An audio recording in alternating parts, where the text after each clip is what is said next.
So, welcome to Men on Scandal, our weekly look at the latest episode of Scandal from the perspective of men. That's right. This time it's only two men because we can't find Mark. So, Mark is on the lam somewhere.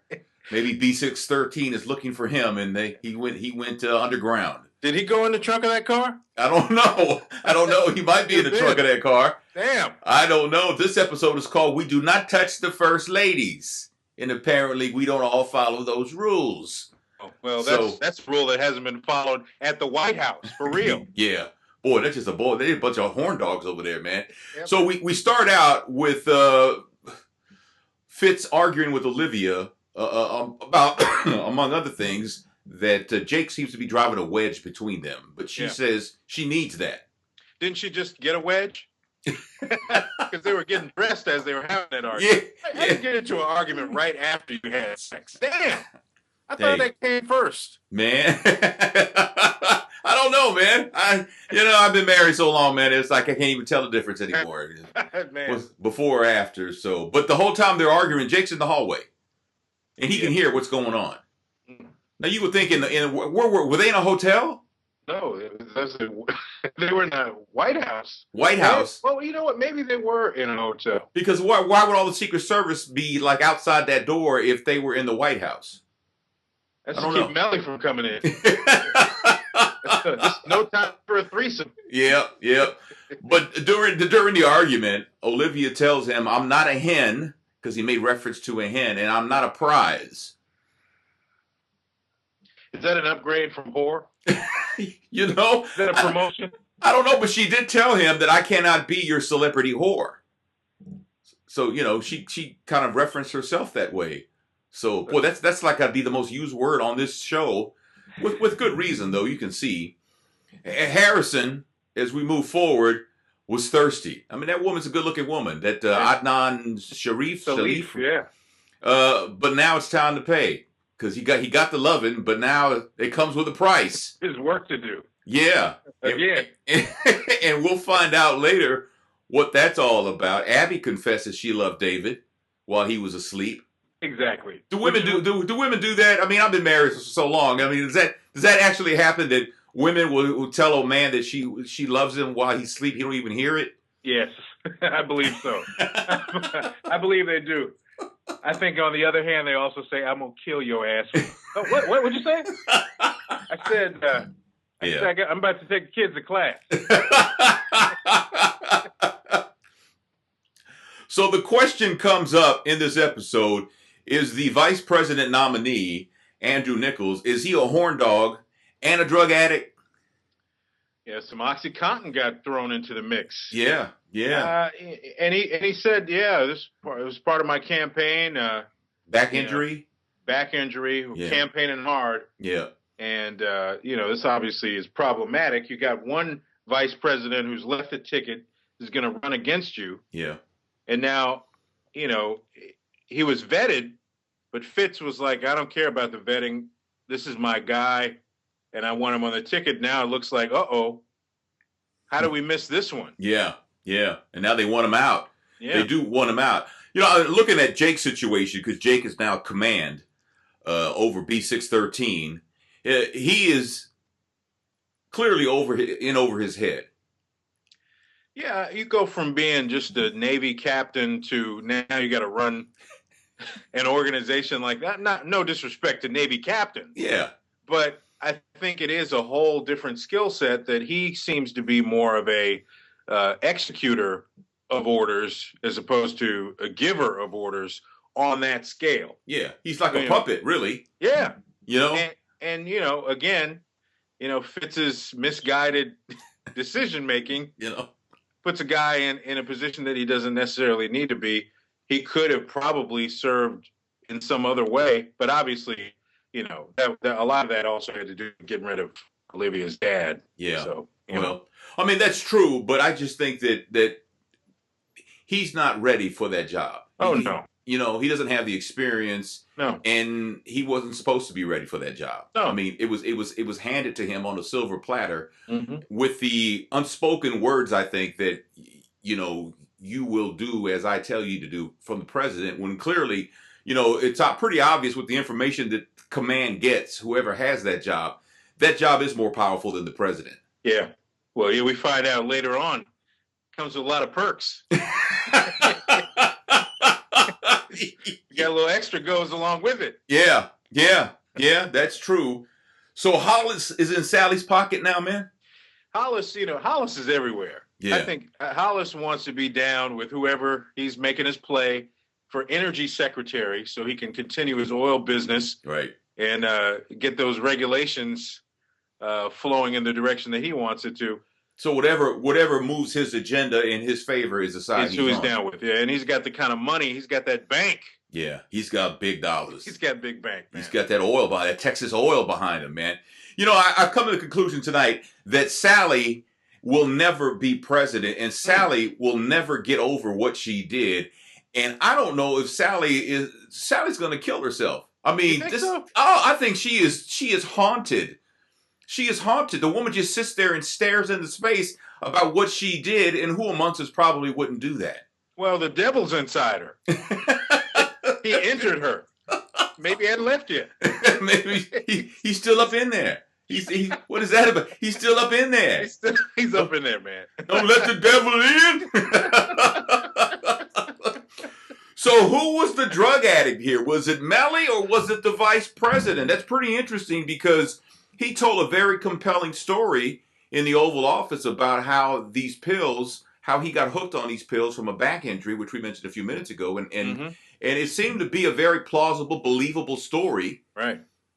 And then you start thinking, well, are the drugs for his back injury or are they Mellie's so she could cope with what her father-in-law did to her? Yeah, speaking of back, the girl with back is using a drug. I got to say, Mellie looked really hot tonight. Tony, it's just a matter of time for you. in that gown, that formal gown she had on towards that looked good. Now hitting those stairs, not so much. No. Something wasn't right with the back of that dress. The airbags were deployed. It just wasn't right, man. You know what dawned on me tonight too is Olivia can't hang with her dad. Why does she keep having these conversations with? I'm sitting down to check and see if you're okay. Yeah, I'm worried about you. Really? She had a series of moments this week that make you question what the hell is going on with her. That's true. She's off her game. Yeah. But I don't understand why she's off her game, but it seems like, she's, talking to people and checking in on people and just making moves that are not the precision types of moves that she normally makes. That's true, and even with her dad being unemployed and no longer command, right, of B613, he is still I think he's more dangerous now. Didn't she just get her head chewed off last week? Yeah. Now you're gonna sit down and have dinner with him. Yeah. Come on, man. Yeah. And so she's leaving, and she just happens to look towards the door in the dark in a dark restaurant, and she can see from across the street. Yes. Quinn sitting in a car looking through some binoculars. Now, either she's got hella vision or Quinn is like the worst spy, if that's what you want to call her, operative, whatever, in the history of that business. I question her decision making, but her eyesight is amazing. Wow. She can see everything. Wow. And that was another situation that seemed odd. So, she approaches Quinn, tells her, come home. First, come on home. Do you know that Huck licked my face? I'm not down. Excuse me? He licked your what? Your what? He licked my face. Man. I can't really come back with you guys. I'm out. I can't do no more. When the face licking starts. Yeah. Yeah. So. Well, that means in some countries they'd be engaged. So that's true. That is true. So she pulls out a gun and tells Olivia, "Get out of my car or I'm going to shoot you." Yeah. She's going to bust a cap in her ass, man. You know? I don't think that obviously she was just trying to get her out of the car, but yeah. I don't think she'd have shouted. So Tony, is she conflicted? Is she torn? Does she want to go back home, or? I think she wants to go back home, and I think she's scared to be part of B613. I think she's scared to death. But that's in her mind, that's really her only option. She would like to go back home, but I think she's scared of Huck. Yeah. You know, she's still got a couple of molars. I mean, right for the picking. You know what I'm saying? That's one of those things, man. So Jake and Olivia, they're pretending to be boyfriend and girlfriend for what reason? Well, that goes back to Mellie suggesting that she have someone on the public side, a beard, as Jake put it. Yeah. So people don't think that anything's going on with her and Fitz. Right. Which, of course, we know is still going on. So, yeah. So last week, Olivia made the decision that, well, it's going to be Jake if I'm going to choose somebody to be with. Right. And so now they're playing it all the way out. He's dropping back by the house and taking a shower and having pretend sex. Pretend sex. Pretend sex. Man, I don't remember the last time I even heard that phrase. So, man. Is it anything like real sex? You know what? That's a good question. I don't know. So Cyrus, his husband James, is freaking the hell out. I think that might be an understatement. Yeah. He's stupid. And he's trying to match wits with his husband. Yeah. And you can't throw Cyrus off, and you can't, too many variables. Again, he's making all these wrong decisions because he's trying to counteract where he thinks that Cyrus is going to go. Cyrus wants the answers. Yeah. And whatever it takes, he's going to get them. So if you stall out and, don't make an appointment with the reporter, he didn't give a damn about the reporter's interview. No. He's trying to get to the bottom of this deep throat situation. Yeah. And he's just trying to throw Cyrus off the trail. And he's got more resources, Cyrus does, than James will ever have. Oh, yeah. So if you're James, I mean, what do? Do you confess to Cyrus that I'm pubulous or whatever? Do you confess? Yes. Do you confess that, or do you keep trying to run? Because it's just a matter of time. But the confession, which you're right, is maybe ultimately is going to happen. We know how that's going to go. Yeah. and I think we'll see that same moment.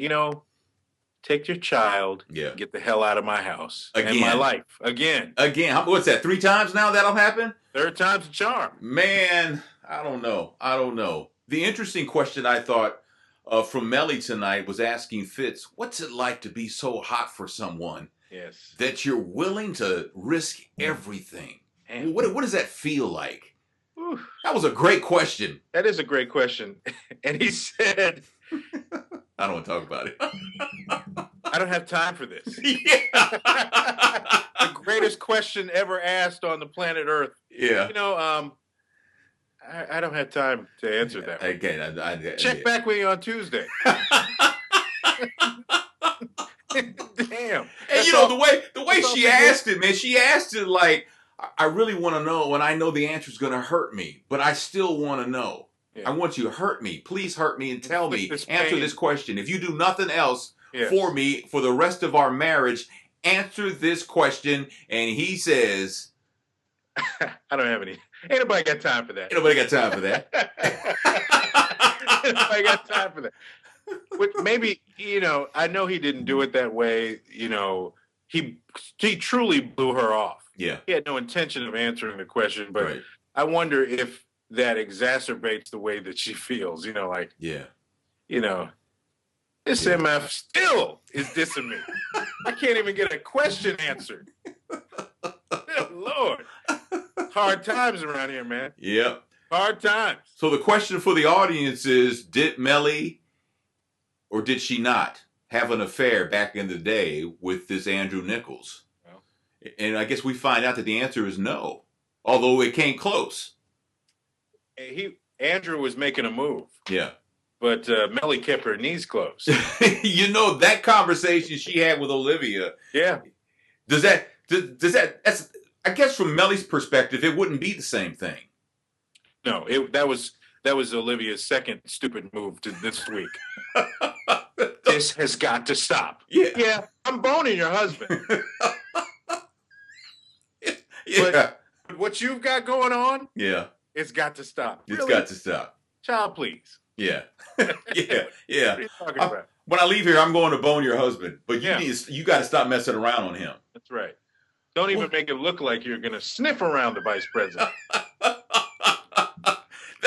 That to me might have been just one of the most absurd moments. Yes. Because and the thing is that Melly, she tries when dealing with Olivia one-on-one. She tries, she told her, you did a great job. You did great tonight. You did a great thing. Everything's working. You're doing great. Yeah. And then the conversation goes that way. I mean, to be that civil with your husband's side piece is one thing, but when it's on the level of the first family, that's a whole nother different thing. It is, and I wonder if, and maybe people will comment on this as they watch the show, and on Scandal. Does the Melly fan meter go up? As you learn more about her experiences, she's been attacked by her father-in-law. Right, raped. She's carrying this water for Fitz. All the way to the hilt, while his chief advisor is boning her husband. I mean, that's a lot going on.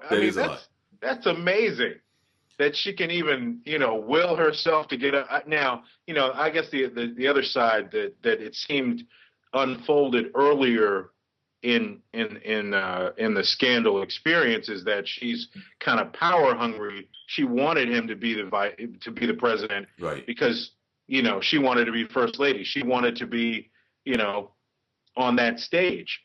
Well, that's why she kept her mouth shut about what her father-in-law did to her. Yeah. And we still don't know if her father-in-law is the father of any of their children. Ooh, boy, ooh. Tony. We still don't know that, man. You are not the father. You are the father. Fitz, you are not the father. You are not the father, Fitz. Yeah. Damn. Yeah. That's crazy. So when David set up the meeting with this TV reporter, and he got snatched the hell off the streets, and David needs to stop trying to be a spy. If I was David, I would ask if I could transfer to the Sacramento office. I would want to get as far away from that whole situation, and I know it would mean him probably losing Abby because she's not going to move. She's a gladiator, right? No. She's there for the long run. But if I were him, I would that's just getting snatched off the street, and then you find out you got snatched off the street by your own girlfriend and Huck. Yes. I bet Huck wasn't going to lick the side of his face. Give him a coffee. I'm turning into a barista tonight. What's going on? Caramel macchiato? But you know what? David's in the trunk, and he pulls out the phone. Now he tells Abby, I love you. Because he feels like he may die tonight. So he wants to tell her, I love you. So Shut up! So he heard her. What'd you say? I was asleep. I didn't hear her. I thought I heard, I love you. Now I'm about to die. I love you too. Man. Here's the question about Quinn. Something about Quinn that she's, and I don't know, Quinn, I don't know, she's just, I don't know, man. She looks pretty good, Wait a minute now. Don't switch teams now. No, I'm still team. I think Melly is attractive as hell. That's just me. Yeah. But Quinn, is she good based on what she had that conversation with Jake and the pictures of Eli and Leo, or did she just run into that information? She is. like she was auditioning again for that job. She wants the job, but and she's learning fast.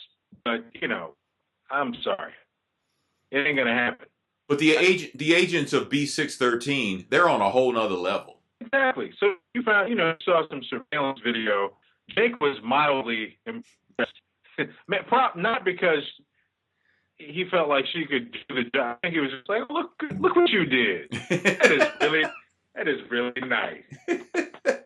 Like, what are you talking about? All these guys have been in the Marine Corps and all these other places, and you think because you saw some surveillance video that suddenly could be B613? Nah, not gonna happen. So Huck broke it down for Olivia tonight. Yeah, and he told her that, you know what? I only went as far as you let me go. I went as far as I needed to go for you, is basically what he was telling her. Yeah. You rescued me, right, and my loyalty is the payback, and I will do anything for you, including lick Quinn's face. Yes. Basically, he says, I'm your monster. I am your monster. That's right. I work for you.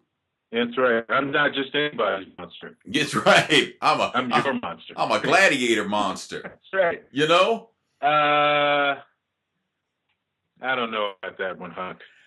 I mean, I see where he's coming from because he's loyal. Yeah, but you know what? He doesn't mind. No. Not like he minds. No. He does what she says, but he does have a little creative license. Well, clearly he enjoys what he does. Yes. He enjoys torturing people. He enjoys, doing those kinds of things. So that, to him, I guess that's a perk of the job. That's right. It is. Rip a little, talk a little. Hey, Olivia. I'm your Huckleberry. So here we are with Mellie. Mellie finally went in. She finally jumped in the pool, and she went for it. Started kissing Andrew Nichols, and then she stopped and probably left him with a case of blue balls, man. Oh yeah. Flag at full mast at the White House. Now, will there be a round 2? Oh yeah, but I think it'll go further next time. You're gonna go ahead and. Because now she's going to think about what she did. She's going to play a little guilty, but then she's going to think about what her husband has done to her with Olivia Pope, and I think she'll go full board in. I think they're headed for the sheets, man. So what now? To speed it up, is she going to have to see a compromising position between another one? I mean, it'll be the $7 million. Yeah. But is she going to have to see something to spark it off? Like, okay, let me go ahead and. You mean as far as seeing Fitz and Olivia literally doing something? Yeah. You know what? I don't think so. It might just be an unmade bed she sees. You know what I'm saying? Mm-hmm. It might be an unmade bed. It could be anything. It could be the fact that he'll make a smart ass comment about how great Olivia is. That'll set her. I think anything will set her off. Once again, Tony Scott in the midst of this season. Melanie needs to get something on top of that one. Come on, Tony. What's going on here? Who's feeding you information? I'm just saying. It's just what it looks like to me. And we're in the Oval Office with Fitz and Olivia, and he asks Olivia, do you have feelings for Jake? Yeah. And she says, that's none of your business. And he says, I know it's none of my business, but do you? Yeah. Not knowing the whole time that they're being recorded. And apparently one of the Secret Service agents is also doing a double duty as a B613 agent. That's right. And so he puts that video on a flash drive and gives it to Jake to see. Mm-hmm. And Olivia's answer is to whether she has feelings for Jake or not, to Fitz, is, I don't know. Mm-hmm. So now Jake is like, well, are we fake or are we real over here as far as a couple? Well, his reaction seemed interesting to me. Yeah. Was he overwhelmed, or was he like, this is just one of a million issues I got to deal with now? This woman doesn't know what the hell she wants to do again. Yeah. Nobody should be surprised at any of this, right? Let alone him. Yeah. But, maybe he got the confirmation. Plus, he knows you know, he's going to see a whole lot more in that Oval Office. Yeah. The way they cavort. I don't know if I don't think Jake's going to have that job long. No. I don't know why. I don't know why. I just think that, you know, he's gonna. Well, he has to know that he's Fitz's puppet. He's got to know that. So where's he gonna go, Tony? Maybe he'll, you know, back to the Navy. Back to the Navy. Maybe he'll just, you know, try civilian life and go out on his own, or just I don't know. He just doesn't seem like. I don't know. I guess because Eli is so strong, was so strong as a head of command. I mean, it's like, you know, having Avant. The singer Avant being compared to Michael Jackson, you know what I'm saying? Tony, the whole music industry just skipped when you said that. That's never going to happen. You know, it's not going to happen, man. No disrespect, Avant, but we're disrespecting you. No. It's just deserve it. You know, he's a fine young man, a great singer. That's right. But never to ever be mentioned again with Michael Jackson. It's not apples and oranges. It's like apples and lawn chairs. You know what I'm saying? It's not even in the same realm, man. It's just not. By the way, look out for Avant's new album on iTunes. And while you're on iTunes, you can actually download this podcast too. So, that's right. Hey. So towards the end of the show, Adnan, is that her name? Adnan Salif. Adnan Salif is at the party, and she introduces herself to Cyrus and thanks him for getting her into the country. And he says, well, you're a criminal. We can't be seen talking to each other. And then we found out minutes later that she is in cahoots with Mama Pope. We're in. We're in. We're in. Oh, man. That looks like that's going to be really bad for somebody. Yes, especially since she's trying to bring some cash into the mix, right? Right. Maybe that's the case. And Fitz says no to, he doesn't want, what's his name's money? I can't think of his name. Hollis? Hollis's money. No to Hollis. Hollis is the biggest bank play in this run for re-election. Right. So he's taking that off the table, which means, you know, that Cyrus is panicking because where's the cash going to come from? And now he might have to reconsider the Adnan Salif situation. Yeah. And there's a surprise on the back end, perhaps. Perhaps. Well, anytime Mama Pope's involved in something, it's going to be a surprise for somebody. It's going down. It's going down, man. It is going down. So whose risk is going to be eating this time?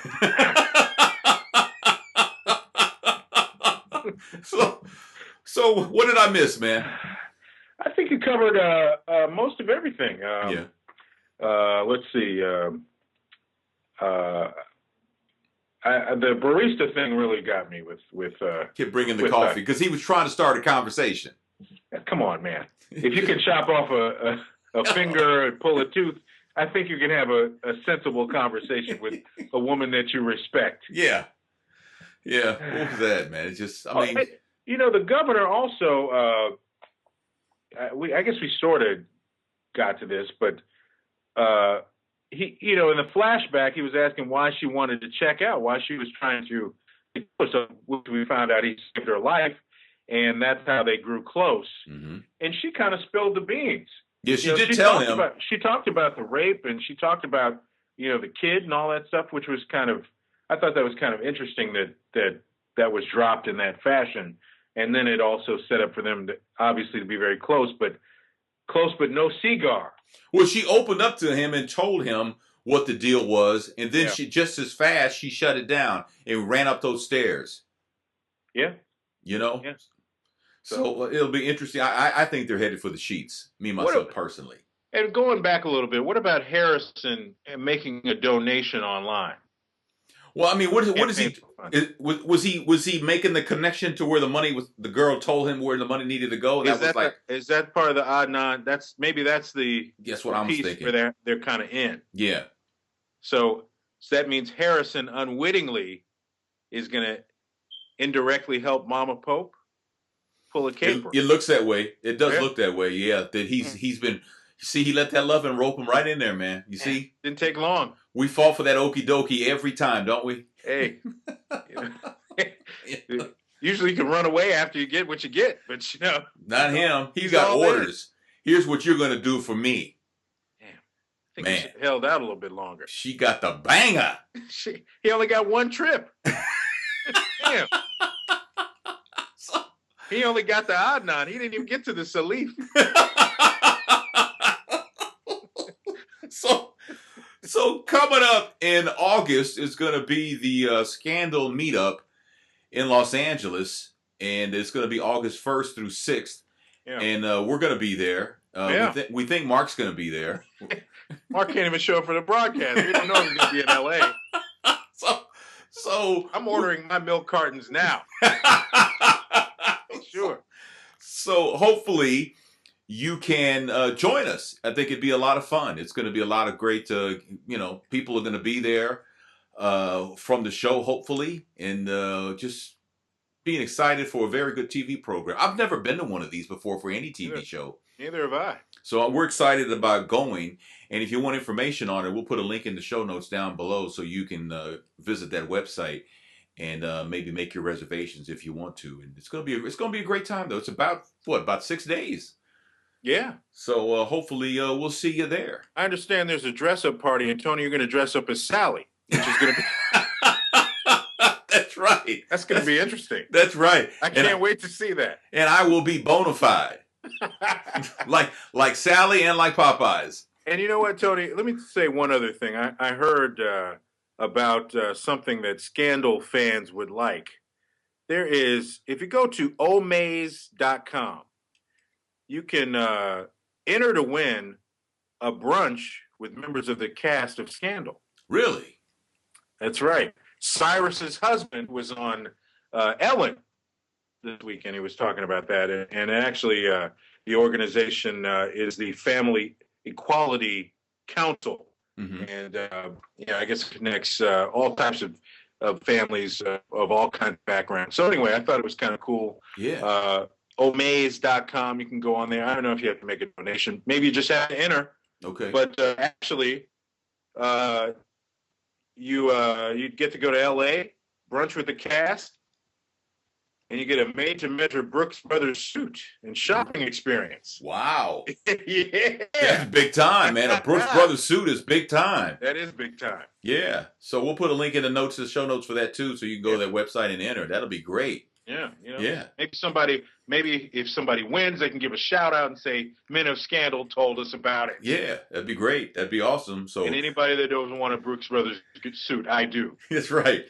Send it over here. 48 long. I'm a 48 regular. Okay, well, there you go. So that's our episode of Men on Scandal. Covering tonight's episode, we do not touch the first ladies. Oh, man. So leave a comment down below. Hopefully you will enjoy this and share it with people, because we're building something over here and we could use your help on that. So we'll see you next week for another episode of Men on Scandal. I'm Tony Scott. That is Troy Johnson. And if you see Mark somewhere, tell him to holla at his boy. Yeah. Give us a call. Give us a call. We're not hard to find. Not at all. Light-skinned dudes.